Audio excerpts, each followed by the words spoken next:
Hi, I'm Big Dan. And I'm Little Dan. And today we're looking at camping gear. Yeah. We're getting ready for festival season. We're going to have a look around and make sure, we've got all we need.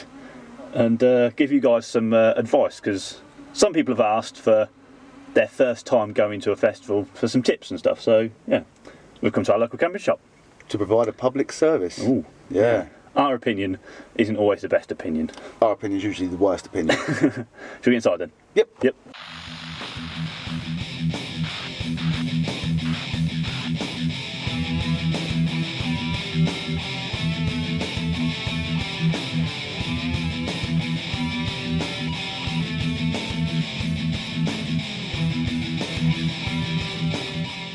Blimey, this tent's fucking huge, isn't it, Dan? It is. I'll tell you what, it is handy to have a porch area, but Jesus, the size of this porch area. I mean, choosing the right tent is important. Dan, you're standing up and you've got headroom. I know, it's crazy. Choosing the right tent is important, but an 800 quid tent of this magnitude is probably a little bit overkill. I mean, you're going to be fine if the weather goes to shit. I mean, imagine if everyone at a festival took a tent this size. Yeah. I mean, it'd be great. I mean, I do not have a porch area in my tent, and it's something I'd like to, but this is just immense. Tent pegs. Take spare tent pegs, because some cunt will nick them. And they always go missing. They always go missing. You end up playing like, someone nicks one out of yours, then that person nicks one out of another tent, and it goes around the entire campsite, people nicking them, so, yeah. But you just know in the festival, someone's going home with 200 tent pegs, don't you? Yeah. And they're cheap, aren't they? Yeah, they're cheap. I mean, these are, in Great British Sterling, they are $2.99. Yeah. And they're like an extra 10. To keep your tent to the ground. Yeah. To stop it flying off and... end in a tree. In a tree, yeah. Well, so this is a 369 giggity, and yeah, that's like big windows, still a large porch area. It's just touching the top of our heads here. I mean, a Japanese family could live in this. Yeah, easily. Like, not quite sure on how much fallout protection it gives, but Stop being racist, Little Dan. It's not racist, it is true. Air beam tent. Okay, so breakfast wise, this is what I do for food. Not tins. Get an all day breakfast in a bag. And the best way to cook it at a festival, because you don't want to eat something cold, with one of these. Because what we'll do with these, and I'm going to show you later, you can cook this in the festival campsite. You don't have to go to a special cooking area or anything. It'll work. So yeah. Let's get your breakfast. Everyone likes a breakfast, man. Yeah. The best and most affordable fiberglass swimming pool in the world. £10 grand.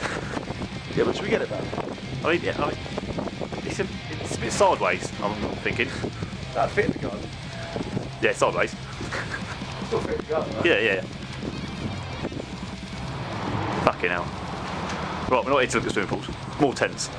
Now, if you're going with a group of people, a gazebo is fucking handy, isn't it?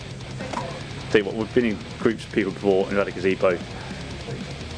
Communal area that you can share. Yeah, someone has a stereo in the middle and it's just beers, and if it does rain you've got a small thing where all of a sudden 25 people are under it. In fact, there was a legend last year at Bloodstock who had a gazebo and he brought a projector along. He did, yeah. Watch movies on the side of the gazebo. Projector in the gazebo is amazing. Right. What a ledge. Yeah, Bloodstock one year we grouped together to buy one.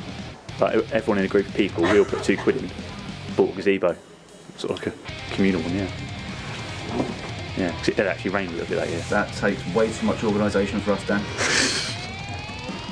So Dan, what do you think about chairs taking to festivals? I think chairs are a fucking awesome idea. They are. The problem is they're very bulky, aren't they? They are, yes. Yeah. Like, they're great for when the ground's wet, if it's been raining. Yeah. So I basically take a really tiny little thing. You do, you've got a tiny... I'll put a picture of it up, but it's no backrest or anything, but yeah. I'd take a really lightweight aluminium framed chair with the back. Yeah. Like a director's chair, Yeah. but made out of aluminium. Yeah, so get a chair, not effectively one of these massive fuckers. I have known people to take inflatable chairs before. Yes, but they don't very last very long. Great, usually. because you just chuck them right in a festival. Yeah. You can inflate them, they store easy. Yeah. And it stops your ass getting wet. Yep. And also, it's good to sit in something when you're pissed, because it's hard to get up from the floor, isn't it? It is, yeah. You're doing it playing fucking like musical chairs. Someone nicks your seat and then you nick someone else's seat, and it all just goes around like mad. Yeah. But yeah. That's something I've never seen though. A festival version of musical chairs. And I think this year at Bloodstock we're going to have to try and start that. Musical chairs. Metal musical chairs. We got to get one of these down. That's just a bit gay, isn't it? Because that would be effectively taking a bath together. Yeah, that is. Oh. £8 grand. Would you take that to a festival, Dan? Yeah, pizza oven. Yeah. This is kind of Ian level of preparedness. Imagine if you took a pizza oven to a festival, you'd be like the king, wouldn't you? It's like everyone's friend. Yeah. It's.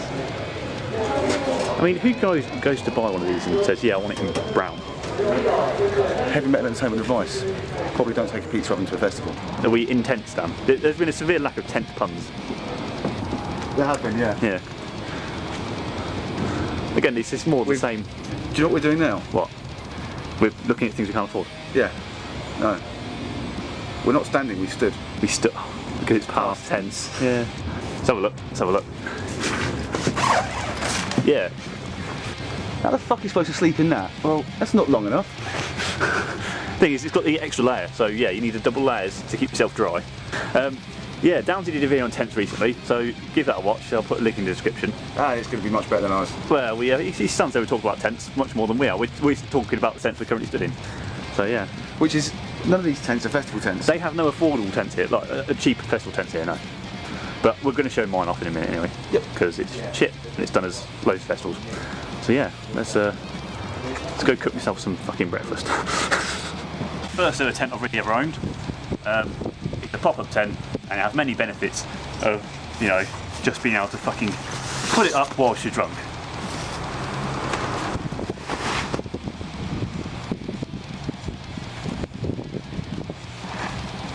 Upside down.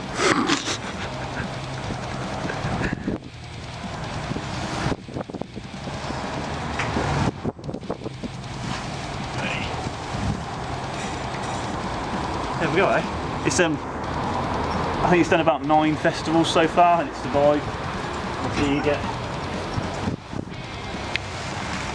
There's still some grass and shit in there from previous years, but I do tend to try and clean it out after a festival. And the one thing it doesn't have is a porch, which if it gets really fucking muddy, is a pain in the ass. But yeah, it's got 2 layers, it's waterproof. I don't know how long it's going to last, but yeah. It's more than paid for itself by now. Yeah, I'm doing a new one anytime soon. So let's cook some breakfast. Okay, so we've cooked some breakfast. We've got our boil in the bag breakfast. It's already cooked. It is probably not fucking kosher because there's definitely bacon in it. So yeah. Anyway, the best way to cook it at a festival is with a hexamine burner.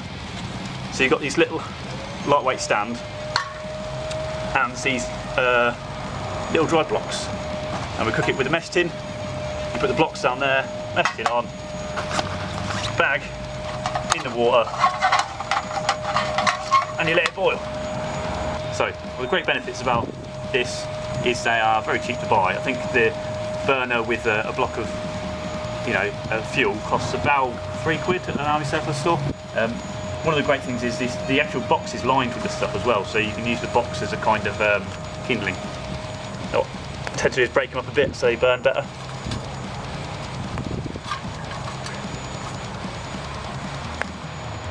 Solid fuel is much better than natural gas, it's much safer. Plus some festivals won't allow you to carry gas cans Exactly, anymore. yeah. So this is the best way of doing it. Okay, how do you like Peter? Fairly windy. We'll see how it goes.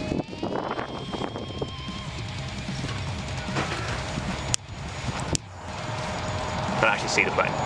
There we go. Okay, so we're cooking it on this slab, obviously because we are in the garden and we want to protect the lawn. So obviously we do this on the grass, and you're not going to have a level, perfectly level bit of ground to do this on, so the water is going to be at a weird angle. But you just basically take your bag and you just pop it straight in the water.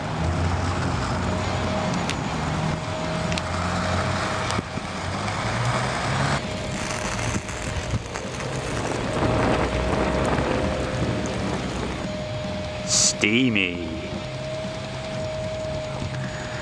Okay, it's been cooking for a little while now, hot and steamy. Yep, toasty. So the great thing about this is you just peel the top off and it fucks up. Tear this side. There we go, beautiful. Kept it a bit toasty.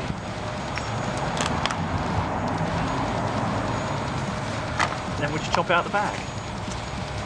Yeah, look at that. Whoa. Yummy. It's popping hot. Yep. Steamy. So yeah, the reason why I prefer this method is because tins are big and heavy, and they take forever to cook the inside. You always get a stone cold middle, whereas this bag's a lot thinner, and you can just literally cook it quick. It's nice and easy. Don't forget a knife, fork and spoon set, because I actually bought this at Bloodstock last year because I completely forgot it. But yeah, tuck in. What I tend to do is have this for breakfast, then I have like kind of snack meals, not meals, but you know, snack bars and various other sort of, you know, munch for lunch.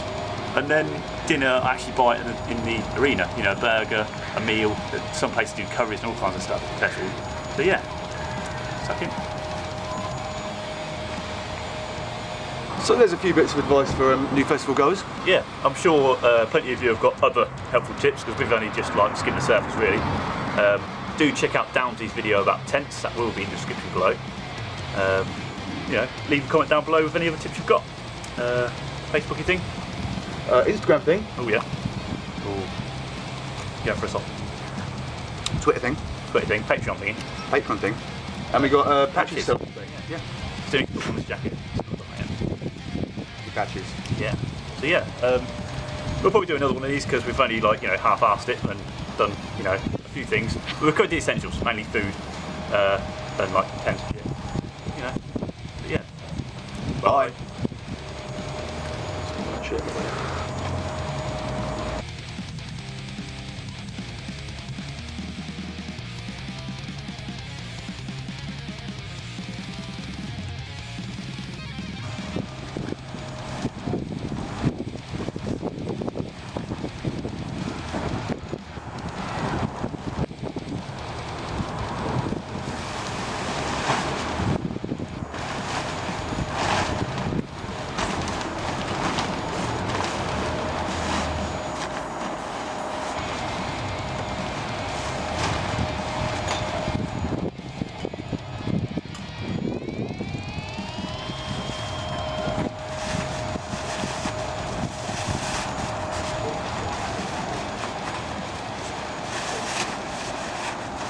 Hey.